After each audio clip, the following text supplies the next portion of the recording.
Congress ಅಧ್ಯಕ್ಷನಿಗೆ KPCC ಅಧ್ಯಕ್ಷನಿಗೆ ಅವರು ನನಗೆ politically advice ಮಾಡಲಿಕ್ಕೆ ಮತ್ತು ಮೀಡಿಯಾ ಕಮ್ಯುನಿಕೇಷನ್ಗೆ ಎಲ್ಲದಕ್ಕೂ ಕೂಡ ಅವರು ಕಾರ್ಯದರ್ಶಿಯಾಗಿ ಅವರು ಕೆಲಸ ಮಾಡಬೇಕು ಅಂತೇಳಿ ನಾನು ರಿಕ್ವೆಸ್ಟ್ ಮಾಡಿದ್ದೀನಿ. ಅವ್ರು ಕಾಂಗ್ರೆಸ್ ಕಚೇರಿಯಲ್ಲಿ ಒಂದು ಜಾಗ ಕೂಡ ನಾವು ಪ್ರೊವೈಡ್ ಮಾಡ್ತಾಯಿದ್ದೀವಿ. ಸೊ ಅನೇಕರು ನನ್ನ ವಿಚಾರದಲ್ಲಿ ಸಂಪರ್ಕ ಮಾಡುವಂಥವ್ರು ಪಕ್ಷಕ್ಕೆ ಸಂಬಂಧಪಟ್ಟಂಗೆ ನನಗೆ DCMಗೆ ಬೇರೆ ಅಡ್ವೈಸರ್ಸ್ ಇದ್ದಾರೆ. ಆದರೆ ಪಕ್ಷದ ವಿಚಾರದಲ್ಲಿ ನನಗೆ ಸಂಪರ್ಕ ಮಾಡಲಿಕ್ಕೆ ನಾಯಕರುಗಳ ಸಂಪರ್ಕ ಮಾಡಲಿಕ್ಕೆ ಕೂಡ ಅವರು ನನಗೆ ಸಹಕಾರವನ್ನು ಅವರು ಕೊಡ್ತಾರೆ. ಸೊ ನಾನು ಮಾಧ್ಯಮ ಲೋಕದ ಕೆಲಸ ಮಾಡ್ತಿದ್ದಂಥ ಒಬ್ಬ 35-40 ಇಯರ್ಸ್ ಎಕ್ಸ್ಪೀರಿಯನ್ಸ್ ಆಗಿದ್ದಂಥ ದೀಪಕ್ ತಿಮ್ಮಯ್ಯನವ್ರನ್ನ ಅವರು ವಿಶೇಷವಾಗಿ ಮಕ್ಕಳನ್ನ ನಾಯಕರಾಗಿ ತಯಾರು ಮಾಡ್ತಾ ಇದ್ದಂಥ ಒಂದು ವಿಶೇಷವಾದಂಥ ಗುಣ ಹೊರಬ್ಯಾಟ್ಲ್ ಅವರೊಂದು ಸಂಸ್ಥೆ ನಡೆಸ್ಕೊಂಡು NGO ಆರ್ಗನೈಸೇಷನ್ ಮಕ್ಕಳಿಗೆ ಒಳ್ಳೊಳ್ಳೆ ಭಾಷಣಗಳನ್ನು ಮಾಡಬೇಕು ಅನ್ನೋದು ಅವರೊಂದು ಹವ್ಯಾಸ. ಸೊ ಆ ಕೆಲಸ ಕೂಡ ಭಾಳ ಚೆನ್ನಾಗಿ ಮಾಡ್ತಾಯಿದ್ರು. ಅದನ್ನು ನಾನು ನೋಡಿ ಗಮನಿಸಿದೆ. A leader is one create leaders not followers. ಹಂಗೆ ಅವ್ರಿಗೆ ನೋಡಿ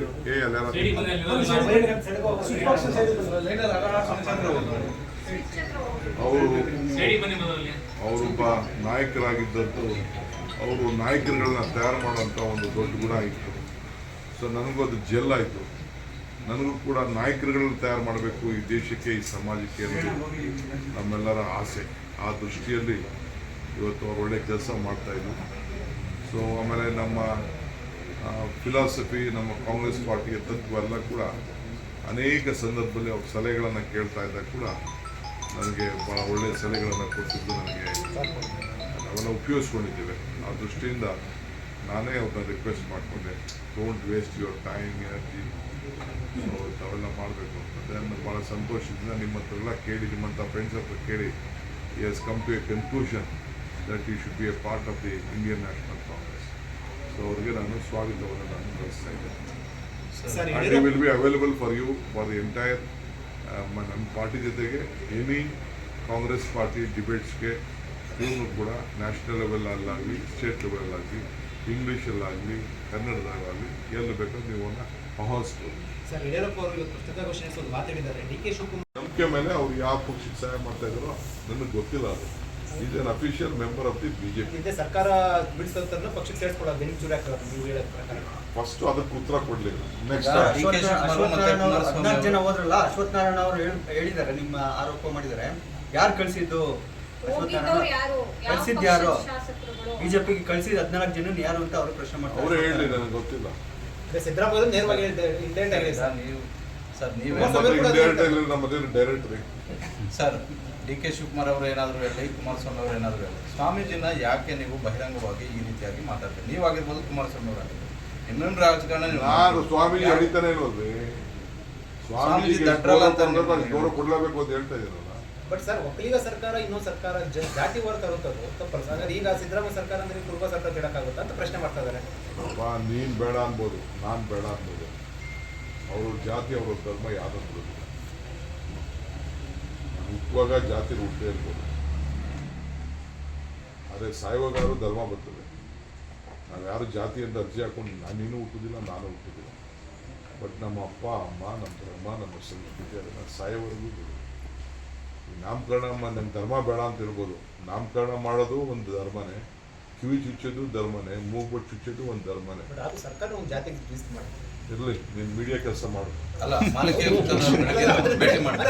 ಸರ್, ಈಗ ಕಳೆದ ವಿಧಾನಸಭಾ ಚುನಾವಣೆಯಲ್ಲಿ ಒಂದು 5% ಒಕ್ಕಲಿಗ ಮತಗಳು ಕಾಂಗ್ರೆಸ್ ಕಡೆ ಶಿಫ್ಟ್ ಆಗಿತ್ತು ಅಂತ ಲೆಕ್ಕಾಚಾರ. ಈಗ ಒಕ್ಕಲಿಗರು ಯಾರನ್ನು ಬೆಂಬಲಿಸಬೇಕು? ಈಗ ಈ ಸಂದರ್ಭದಲ್ಲಿ ನೋಡ್ರಿ, ಒಕ್ಕಲಿಗರು ಯಾರು ದಡ್ರಲ್ಲ, ಇಲ್ಲ ಯಾವುದೇ ಜಾತಿಯವರು ದಡ್ಡವರು. ನಾನು ಹೇಳ್ತೀನಿ, ಒಕ್ಕಲಿಗ ಇರ್ಬೋದು, ಇಲ್ಲ ವೀರಶೈವರು ಇರ್ಬೋದು, ಬೇರೆ ಪರಿಶಿಷ್ಟ ಜಾತಿ, ಪರಿಶಿಷ್ಟ ಪಂಗಡ, ಅಲ್ಪಸಂಖ್ಯಾತ, ಅವ್ರಿಗೆ ಬೆನಿಫಿಟ್ ಯಾರು ಅಂತ ನೋಡ್ತಾರೆ. ಅವ್ರಿಗೆ ದೇಶಕ್ಕೆ ಏನು ಒಳ್ಳೇದಾಗ್ತದೆ, ರಾಜ್ಯಕ್ಕೆ ಒಳ್ಳೇದಾಗ್ತದೆ, ನನಗೇನು ಒಳ್ಳೇದಾಗ್ತದೆ ಅಂತ ನೋಡ್ತಾರೆ. ಅವ್ರ ಅನುಕೂಲ ಅವ್ರು ನೋಡ್ತಾರೆ, ಅವ್ರ ಬದುಕನ್ನು ಅವ್ರು ನೋಡ್ತಾರೆ. ಅವನೇ ನೋಡೋದಿಲ್ಲ ಅವರ ಬದುಕು. ಆ ಬದುಕು ಕಟ್ಕೊಡೋಂಥವ್ರು ಯಾವತ್ತೂ ಕಾಂಗ್ರೆಸ್ ಪಾರ್ಟಿ. ಸರ್, ಯಡಿಯೂರಪ್ಪನವರು ಒಂದು ಮಾತು ಹೇಳಿದ್ದಾರೆ, ಕಾಂಗ್ರೆಸ್ ನಲ್ಲಿ ನಂಬಿಕಸ್ಥ ನಾಯಕತ್ವ ಇಲ್ಲ, ಹಂಗಾಗಿ ರಾಹುಲ್ ಗಾಂಧಿ ಹೆಸರಲ್ಲಿ ಮತ ಕೇಳ್ತಾ ಇಲ್ಲ ಇವರು, ಅನುದಾನ ಇಟ್ಕೊಂಡು ಹೋರಾಡ್ತಿದ್ದಾರೆ ಅಷ್ಟೇ. ಮೋದಿನೇ ಅವ್ರ ಹೆಸರು ಓಟ್ ಕೇಳಲಿಲ್ಲ, ಎಲ್ಲಿ ಕೇಳಿದ್ರು Modi? You come to the ಶಿವಮೊಗ್ಗದಲ್ಲಿ ಅದೇ ಯಡಿಯೂರಪ್ಪನವರು ಸ್ಟೇಜ್ ಮೇಲೆ ಇದೆಯಲ್ಲ, ರಾಘವೇಂದ್ರ ಯಡಿಯೂರಪ್ಪ ಓಟ್ ಕೊಡಿ ಅಂತ ಕೇಳಿದ್ರು, ಯಾರು ಕ್ಯಾಂಡಿಡೇಟ್ಗಳ ಹೆಸರು ಓಟ್ ಕೊಡಿ ಅಂತ ಕೇಳಿದ್ರು. ನನಗೆ ಓಟ್ ಕೊಡಿ ಅಂತ ಕೇಳಲಿಲ್ಲ Modi. Modi himself doesn't have confidence. ಅವರೇ ಕೇಳಿದ್ರು. ನಂಬಿಕೆ ಕಳ್ಕೊಂಡಿದ್ದಾರೆ ಅಂತ ಅನ್ಸುತ್ತೆ ಸರ್. ಎಲ್ಲಿ ಗಾಳಿ ಎಲ್ಲರೂ ಕಾಣ್ತಾ ಇದೆ ನಿಮಗೆ? ಗಾಳಿ ಸರ್, ನಿನ್ನೆ ಸ್ವಾಮೀಜಿನ ಭೇಟಿ ಮಾಡಿದ ಒಕ್ಕಲಿಗ ನಾಯಕರು ಒಂದು ಮಾತು ಹೇಳ್ತಾರೆ, ಸ್ವಾಮೀಜಿಗಳು ಶ್ರೀಕೃಷ್ಣ ಪರಮಾತ್ಮ ಇದ್ದಂಗೆ.